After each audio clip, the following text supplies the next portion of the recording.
नमस्कार दोस्तों, मेरा नाम है प्रकाश सिंह और मैं आप सभी का स्वागत करता हूं हमारे चैनल शिक्षित भारत में। दोस्तों, जैसा कि हमने कल की क्लास में पढ़ा था हिंदी वर्णमाला का कॉन्सेप्ट, और मैंने आपको कल ही बोला था कि मैं आपका जो नेक्स्ट क्लास होगा वो तद्भव तत्सम का लेके आऊंगा। तो मैं आपके सामने प्रस्तुत हूं अपनी दूसरी क्लास तद्भव तत्सम को लेके। ठीक है, तो हम तद्भव तत्सम के बारे में पढ़ते हैं और आगे जानते हैं कि तद्भव तत्सम होता क्या है और क्या इससे कौन से क्वेश्चन बनते हैं, कैसे कैसे क्वेश्चंस आते हैं, उसके बारे में जानते हैं। तद्भव तत्सम जो है, आप देखो, पहले मैं आपको बता देता हूं, आप किसी भी राज्य के हो, आप कहीं से भी तैयारी कर रहे हो और आपके अगर सिलेबस में हिंदी आ रहा है, हिंदी का एक बार आप सिलेबस खोलना, अगर उसमें तद्भव तत्सम है तो ये क्लास आपके लिए है। ये क्लास आपको बहुत ज्यादा मदद करेगी। अगर आप इस क्लास में शुरू से अंत तक बने रहेंगे तो आपको तद्भव तत्सम पूरा समझ में आ जाएगा। ठीक है, तो मैं आपको ये तद्भव तत्सम का पार्ट 1 है, मैं पार्ट 2 भी लेके आऊंगा, उसमें और भी ज्यादा क्लियर कर दूंगा। तो पहले जानते हैं इसके जो बेसिक्स हैं उसके बारे में जानते हैं।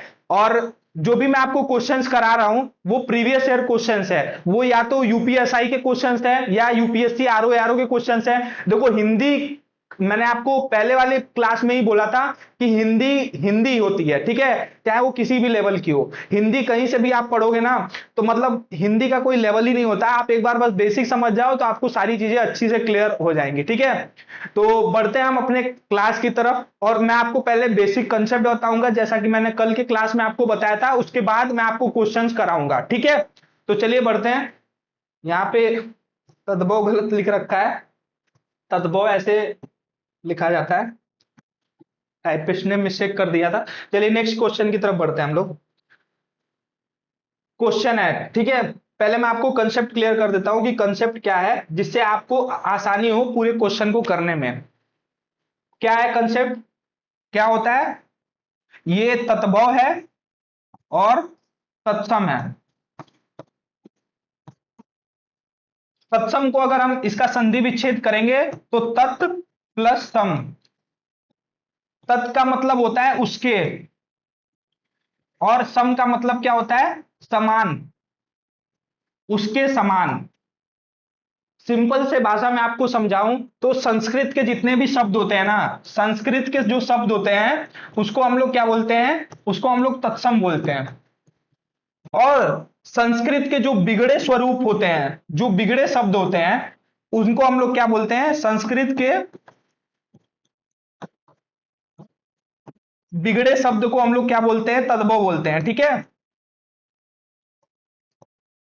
बिगड़े शब्द को हम लोग तद्भव बोलते हैं और संस्कृत वाला जो शब्द होता है उसको हम लोग क्या बोलते हैं? तत्सम बोलते हैं। जैसे मैं आपको एग्जांपल के थ्रू समझा देता हूं, हमारे ऊपर ही जो है एग्जांपल मैं आपको करके दिखाता हूं। जैसे क्या है, अब हम लोग पहले क्या है, पहले बोला करते थे संस्कृत में मस्तक, मस्तक मस्तक, इसको क्या बोलते हैं? मस्तक। मस्तक का क्या हो गया? अब इसका अगर हम तद्भव करेंगे तो तद्भव जो हम लोग डेली लाइफ में जो भी शब्द इस्तेमाल करते हैं उसको हम लोग तद्भव बोलते हैं। जैसे मस्तक का क्या हो गया? माथा हो गया। ठीक है, हम लोग इसको क्या बोलेंगे? नासिका। तत्सम में संस्कृत में क्या बोलेंगे? नासिका बोलेंगे। लेकिन क्या है, तद्भव में क्या हो गया? ये नाक हो गया। इसको हम लोग संस्कृत में क्या बोलेंगे? कर्ण बोलेंगे। कर्ण मतलब इसका तत्सम क्या है? कर्ण है। लेकिन इसका तद्भव क्या होगा जो हम लोग डेली लाइफ में यूज करते हैं? कान। ठीक है, उसके बाद ये जो दिख रहा है होस्ट है, ओस्ट। ठीक है, ओस्ट है, इस ओस्ट का क्या हो गया? होंठ हो गया। ठीक है, उसके बाद मैं आपको बताऊं, आप देखो ये जो अक्षी है, आंख को क्या बोलो हम लोग? इसका संस्कृत वर्ड क्या होगा? अक्षी। लेकिन हम लोग अब क्या बोलते हैं? इसको आंख बोलते हैं। ठीक है, तद्भव शब्द क्या होगा? आंख होगा। तो मैंने आपको बताया ना, ऐसे ही करके जो संस्कृत के बिगड़े स्वरूप है उसको हम लोग तद्भव बोलते हैं। ठीक है, मैं आपको और भी बता देता हूं। जैसे मान लो ये जो हमारी मूंछ है ना, इसको हम लोग श्मशु बोलते हैं। तत्सम संस्कृत में क्या बोलते हैं? श्मशु। लेकिन हम लोग इसको अभी क्या बोलते हैं? मूंछ बोलते हैं। ठीक है, ये जो हमारा कंधा है इसको हम लोग क्या बोलते हैं? संस्कृत में स्कंद बोलते हैं। लेकिन अभी हम लोग क्या बोलते हैं? कंधा बोलते हैं। तद्भव स्वरूप इसका क्या है? कंधा है। ठीक है, जैसे गर्दन है, हम लोग क्या बोलते हैं तद्भव में कि हमारी गर्दन है, लेकिन संस्कृत में गर्दन को हम लोग क्या बोलते हैं? ग्रीवा बोलते हैं। ठीक है, जैसे जीव है तो इसको जीवा बोलते हैं संस्कृत में। तो ऐसे करके हम लोग संस्कृत के जो शब्द हैं उनको बिगाड़ बिगाड़ के बोलते बोलते बोलते बोलते वो उसी को हम लोग तद्भव बोलते हैं। ठीक है, तो वही मैं आज आपको पढ़ाने जा रहा हूं। ठीक है, तो चलिए फिर पढ़ते हैं। देखिए क्या पहला क्वेश्चन क्या है, पहला क्वेश्चन करने का ट्राई करिए एक बार। मैंने आपको बता दिया तो आप एक बार खुद से ट्राई करिए। ठीक है, क्या लिखा है, निम्नलिखित में से तद्भव शब्द छांटिए। आप खुद से एक बार वीडियो पॉज करिए और एक बार करने का कोशिश करिए कि क्या है इसमें से तद्भव। ठीक है, कपूर है, पक्ष है, मयूर है, मानसिक है। ठीक है, तो मैं आपको बता दूं, सामने सीधे सीधे एक शब्द चिल्ला चिल्ला के बोल रहा है कि हम है तद्भव, हम है तद्भव। कौन सा है वो, कपूर, कपूर। ठीक है, अब मैं आपको थोड़ा सा एक श्लोक है शिव जी का, वो याद आ गया तो मैं आपको वो बता देता हूं, उसमें से हम लोग सीखेंगे भी बहुत सारी चीजें। ठीक है, यहाँ पे क्या है, कौन सा श्लोक है, कौन सा है, कर्पूर गौरम, क्या है, कर्पूर गौरम। कर्पूर क्या हो गया, कपूर का क्या हो गया, कपूर का क्या हो गया, कर्पूर हो गया। करुणावतारम, ठीक है, करुणा अवतारम में कौन सी संधि होगी, दीर्घ संधि। जब हम लोग संधि पढ़ेंगे तो मैं आपको बताऊंगा कि कैसे दीर्घ संधि होगी। संसार सारम, संसार,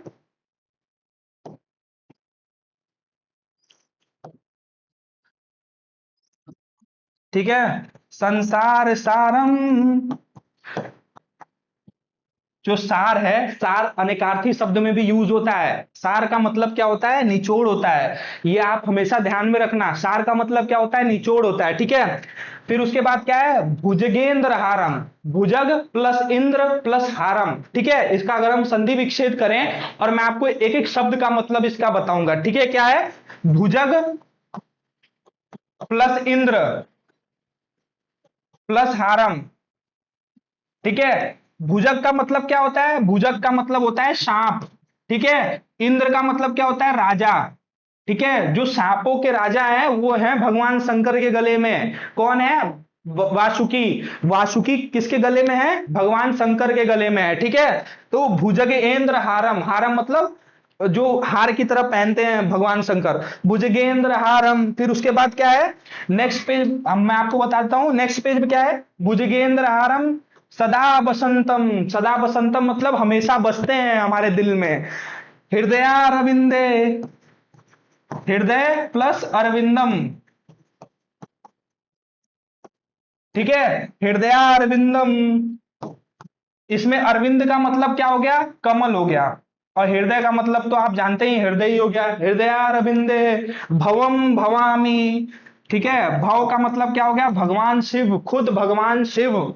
ठीक है, और भवानी का मतलब क्या हो गया, ये आपके पर्यायवाची में आता है तभी मैं आपको बता रहा हूं, इसका मतलब है तभी मैं आपको यहां पे बता रहा हूं। ठीक है, भवानी मतलब मां पार्वती।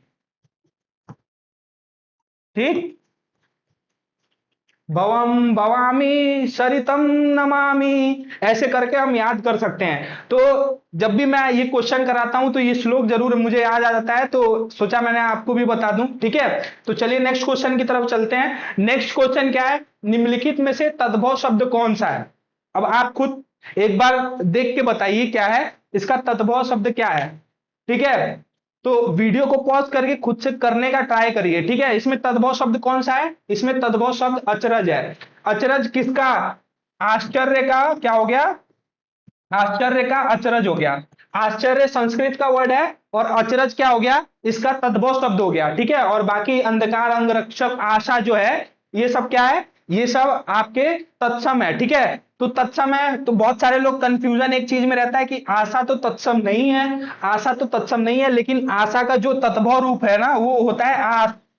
ठीक है, आशा का जो तद्भव रूप होता है वो होता है आश। ठीक है, चलिए नेक्स्ट क्वेश्चन की तरफ बढ़ते हैं। नेक्स्ट क्वेश्चन क्या है, यहाँ पे निम्नलिखित शब्दों में से तद्भव शब्द को पहचानिए। इसमें से तद्भव शब्द पहचानिए, मैंने आपको इतना बता दिया, आप खुद से एक बार ट्राई करिए कि क्या होता है। ठीक है, अब देखिए यहाँ पे क्या है, एज इट इज, जैसा पेपर में क्वेश्चन आया था वैसा ही मैंने यहाँ पे क्वेश्चन लिखा हुआ है। ठीक है, लेकिन इस क्वेश्चन में एक मिस्टेक भी है, आप आइडेंटिफाई करके बताओ कि कौन सा मिस्टेक है। वीडियो को पॉज करो और आइडेंटिफाई करने की कोशिश करो कि कौन सा मिस्टेक है। ठीक है, यहाँ पे तब तक मैं आपको क्वेश्चन कराता हूं, इसमें से आप बताओ कि तद्भव क्या है, तद्भव कौन सा है। देखो, पाषाण है, नहीं, पाषाण मतलब क्या होता है, पत्थर होता है, ये नहीं है।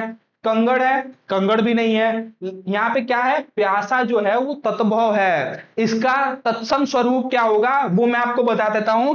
प्यासा का तत्सम क्या होगा, पिपाशु। ठीक है, पिपाशु, पिपाशु मतलब क्या होता है, प्यासा होता है। पिपास्ट मतलब देखिए पिपासा मतलब क्या होता है, इसका मतलब होता है प्यास। ठीक है, इसका मतलब होता है प्यास। पिपासा का मतलब होता है प्यास, और पिपासु का मतलब क्या होता है, प्यासा होता है। ठीक है, तो ऐसे करके हम याद कर सकते हैं। देखिए मैंने आपको बोला था कि क्या है मिस्टेक, यहाँ पे मैं आपको बता देता हूँ मिस्टेक क्या है। ये जो है ना, ये कंगड़ जो लिख रखा है ना, ये गलत लिख रखा है इसने। ठीक है, यहाँ पे क्या होगा, कंकड़ होगा।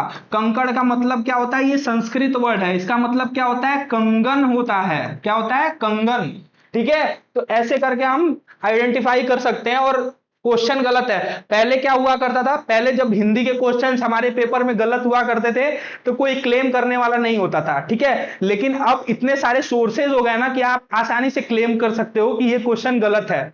तो यहाँ पे क्या है, कंगड़ नहीं होगा, कंगड़ का कंकड़ होगा, और कंकड़ का मतलब क्या होता है, कंगन होता है। ठीक है, चलिए नेक्स्ट क्वेश्चन की तरफ बढ़ते हैं।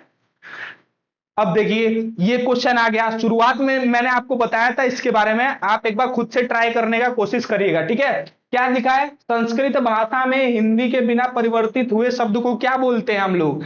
संस्कृत बिना परिवर्तन के अगर है कोई संस्कृत शब्द तो उसको हम लोग क्या बोलते हैं, उसको हम लोग तत्सम शब्द बोलते हैं। अभी शुरुआत में ही मैंने आपको बताया था। ठीक है, नेक्स्ट क्वेश्चन की तरफ बढ़ते हैं। नेक्स्ट क्वेश्चन में क्या दिया रहा है, निम्नलिखित में से तद्भव शब्द कौन सा है।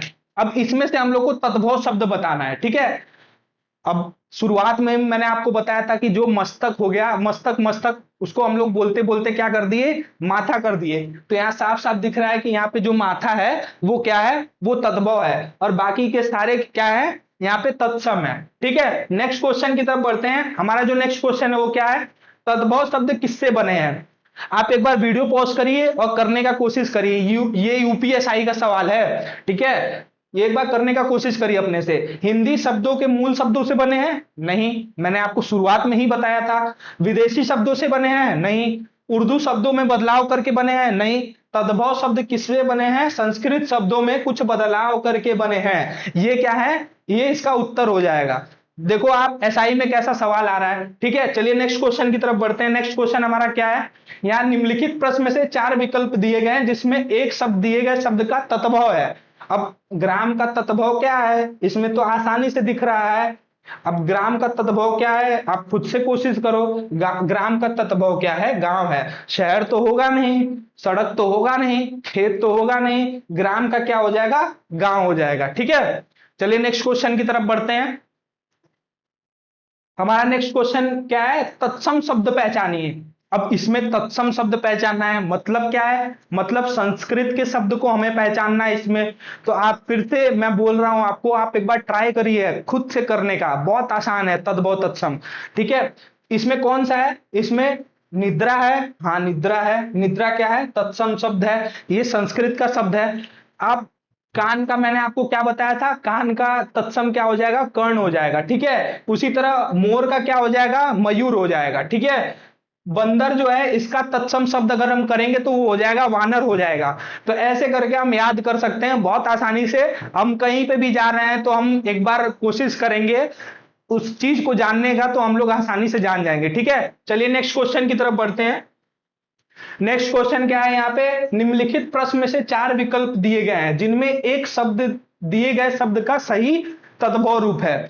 अब देखिए यहाँ पे क्या है, यहाँ माछिका दी है, नहीं। ठीक है, माछिका का मतलब क्या, मतलब इसका क्या हो जाएगा, तद्भव स्वरूप क्या हो जाएगा, मक्खी हो जाएगा। ठीक है, इसका राइट आंसर क्या हो जाएगा, मक्खी। ठीक है, मोर का जैसा कि मैंने आपको बताया कि मयूर होगा, क्या होगा, मोर का मैंने आपको बताया था मयूर होगा। उसके बाद भौरा का क्या होगा, भ्रमर होगा, भ्रमर होगा। मेंढक का क्या होगा, मंडूक होगा। ठीक है, तो ऐसे करके हम याद कर सकते हैं ये क्या है, ये तत्सम है और ये इसके तत्भव है। ठीक है, उसके बाद नेक्स्ट क्वेश्चन की तरफ बढ़ते हैं हम लोग। नेक्स्ट क्वेश्चन क्या है, चतुष्पदी का तत्भव क्या है। चतुष्पदी का तत्भव क्या है, तो चतुष्पदी का तत्भव क्या है भाई, चतुष्पदी का तत्भव जो है वो चौपाई है। ठीक है, जो चारपाई है इसको क्या हम लोग बोलते हैं, इसका जो अगर हम तत्सम की बात करें तो ये क्या हो जाएगा, चतुष्पादिका। ठीक है, इसका क्या हो जाएगा, इसका जो ये जो है क्या हो जाएगा, चतुष्पादिका। और इसको क्या बोलते हैं, चौपाया को चतुष्पद, ठीक है, क्या बोलते हैं, चतुष्पद, और चौपाई का चतुष्पदी, ठीक है। तो ऐसे करके हम याद कर सकते हैं, इसको बस रिलेट करना है और कुछ नहीं करना है, ठीक है।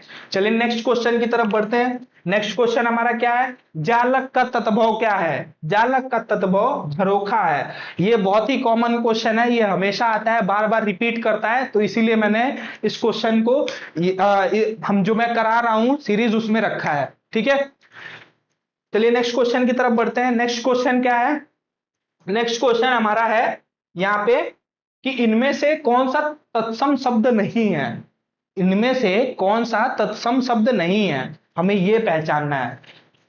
चक्षु क्या है, तत्सम शब्द है, जी हाँ, चक्षु का मतलब होता है आंख, ठीक है, चक्षु हो गया, चक हो गया, ये सब इसका मतलब क्या होता है, आंख होता है, ठीक है। उष्ट का मतलब क्या होता है, उष्ट का मतलब होता है ऊंट, ठीक है, उष्ट का मतलब क्या होता है, ऊंट होता है। जो दधी होती है इसका मतलब क्या होता है, इसका मतलब क्या होता है, इसका मतलब दही होता है, ठीक है। और जो तत्सम शब्द नहीं है वो कौन सा शब्द है, वो हमारा श्रृंगार है, श्रृंगार। इसको हम लोग तत्सम में क्या पढ़ेंगे, इसको ऐसे तत्सम में इसको ऐसे लिखा जाता है, श्रृंगार, ठीक है। ये तत्सम स्वरूप है और ये क्या है, ये तत्भव है, तो इसका सही उत्तर क्या हो जाएगा, श्रृंगार, ठीक है। चलिए नेक्स्ट क्वेश्चन की तरफ बढ़ते हैं हम लोग। नेक्स्ट क्वेश्चन क्या है, आप पढ़िए, देखिए क्वेश्चन को घुमाया है और कुछ नहीं है क्वेश्चन। अगर आपने शुरुआत में बहुत अच्छे से मेरी बातों को सुना होगा तो आप ये क्वेश्चन आसानी से कर ले जाओगे। क्या क्वेश्चन दे रखा है, संस्कृत भाषा के शब्द जिनका हिंदी भाषा में प्रयोग करने पर रूप परिवर्तित नहीं होता वो कौन से शब्द कहलाते हैं। मतलब संस्कृत भाषा का कोई शब्द है उसमें कोई परिवर्तन नहीं हो रहा है तो कौन सा शब्द कहलाएगा, आप खुद बताओ। मैंने आपको बताया था शुरुआत में, क्या कहलाता है, वो तत्सम कहलाता है। क्या कहलाता है, वो तत्सम कहलाता है। शुरुआत में मैंने आपको इसीलिए सब कुछ क्लियर कर दिया था, ठीक। चलिए नेक्स्ट क्वेश्चन की तरफ चलते हैं, उससे पहले कुछ जान लेते हैं। देखिए चक्षु के बारे में आपको थोड़ा सा बता देते हैं कि चक्षु क्या है, ठीक है। यहाँ पे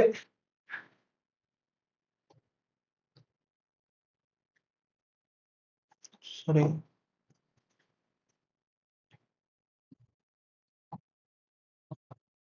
जो ये चक्षु है इसको हम लोग चख भी बोलते हैं, इसको हम लोग अक्षी भी बोलते हैं, इसको हम लोग आंख भी बोलते हैं, ठीक।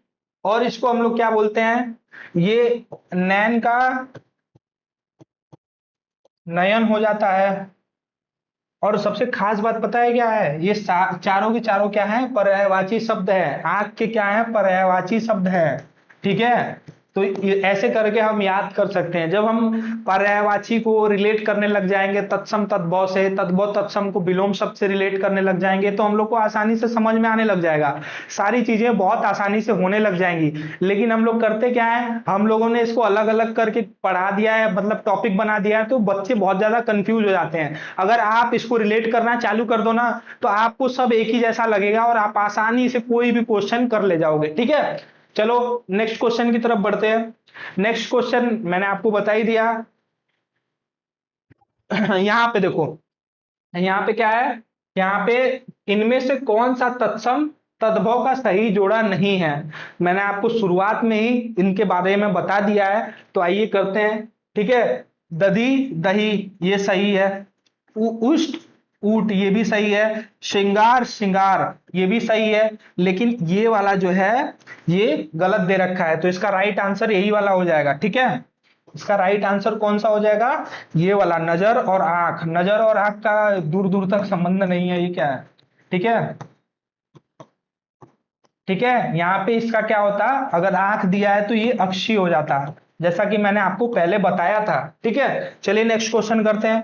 नेक्स्ट और लास्ट क्वेश्चन है, जैसा कि मैंने आपको बताया था कि इसका जो पार्ट 2 आएगा उसमें मैं आपको बहुत सारे क्वेश्चन कराऊंगा, तो ये 15 क्वेश्चन का छोटा सा वीडियो था जिससे आपका बस बेसिक क्लियर हो पाए, ठीक है। बेसिक अगर आपका क्लियर रहेगा तो आप कोई भी क्वेश्चन कर ले जाओगे। तो जो नेक्स्ट हमारी वीडियो आएगी उसमें मैं आपको और इससे एडवांस लेवल के क्वेश्चन को बताऊंगा, जिससे आपका और अच्छा होगा, तद्भव तत्सम, और आप पेपर में कभी भी गलती नहीं करोगे। ठीक है, यहाँ पे क्या दिया है, धुरी का मानक शब्द क्या है, धुरी का मानक शब्द क्या है, आप खुद बताओ, आप कोशिश करो एक बार खुद। धुरी का मतलब क्या होता है, धूल होता है, इसका मानक शब्द मतलब एक जैसा शब्द कौन सा है, धूली का होगा धूल। ठीक है, क्या होगा, धूल होगा यहाँ पे। ठीक है, पृथ्वी केंद्र को ये जो होता है धुरी, उसको ऐसे लिखते हैं, पृथ्वी केंद्र वाला जो धुरी होता है वो ऐसे लिखा जाता है। ठीक है, तो ये हमारे पास 15 क्वेश्चंस थे। 15 क्वेश्चन से मैंने सोचा आपको बेसिक क्लियर करा दूं, बेसिक, उसके बाद मैं जब इसका पार्ट 2 लेके आऊंगा तो उसमें और भी ज्यादा क्लियरेंस आएगा आपको, और हम लोग बहुत अच्छा करेंगे। ठीक है, तो आशा करता हूं कि आपको मेरी ये क्लास अच्छी लगी होगी। अगर आपको मेरी क्लास ये अच्छी लगी है तो आप कमेंट में जरूर बताएं, और आपको जो ना समझ में आया हो वो भी कमेंट में लिख के हमें बताएं कि क्या नहीं समझ में आया है आपको। और बाकी मिलते हैं हम लोग नेक्स्ट क्लास में। नेक्स्ट क्लास जो हमारी होगी वो विलोम शब्द की क्लास होगी। और जब आप इस वीडियो को लाइक करते हैं, कमेंट करते हैं और शेयर करते हैं तो हमें भी सपोर्ट मिलता है। ठीक है, तो आशा करता हूं कि आपको ये वीडियो बहुत ही अच्छा लगा होगा। धन्यवाद, मिलते हैं नेक्स्ट वीडियो में। Thank you so much.